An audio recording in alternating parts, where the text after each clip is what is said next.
Yo, what the deal, YouTube? This your man Frank Dutch right here. I'm back at y'all with another video, man. And today, I want to show y'all how to get y'all toolbar together, man. Because I was going through my comments just a minute ago as I was uploading this last video that I just put up. Go and check that out.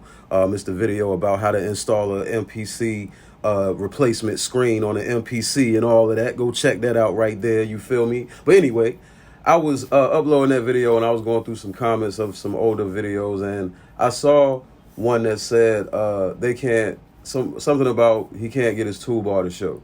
So what I'm thinking is what's happening is you guys are opening up Pro Tools, some of you, and it looks like this. You know what I mean? It don't even have the transport menu up there. Like the you know, nothing is there. You know what I'm saying? So look, I'm gonna show y'all real quick how to do it, man. It's gonna be straight to the point, simple, easy, facts. Here it is right here. All you gotta do, right click on it, and you just add whatever it is you wanna put in. You know what I mean? If you got able to link going on, throw that in there, but we don't, so we're gonna take that out.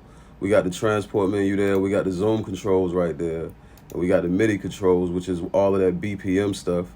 We got the synchronization for if you got, like, you know, MIDI, you know, outboard MIDI stuff going on. And like I said, you got the Ableton link, you know what I mean? And I believe this is everything. Nah, that's like expanded transport basically. So you got for the expanded transport, you see it in this view, you know what I mean? So that's pretty much how you do it, man. You right click on it and just check anything that you want to add, man. You know what I'm saying? So yeah, man, I hope this video helped y'all, man. It's your man Frank Dutch right here, man. Don't forget to like, share, comment, and subscribe. Click that link down in the description and use that code, man. Get you some, however many glasses you want, man. Anything you want on that site, man. And get 80% off of it. You know what I'm saying? When you use the code APEX. You know what I'm saying? So yeah, y'all be cool how y'all be cool, man. Peace.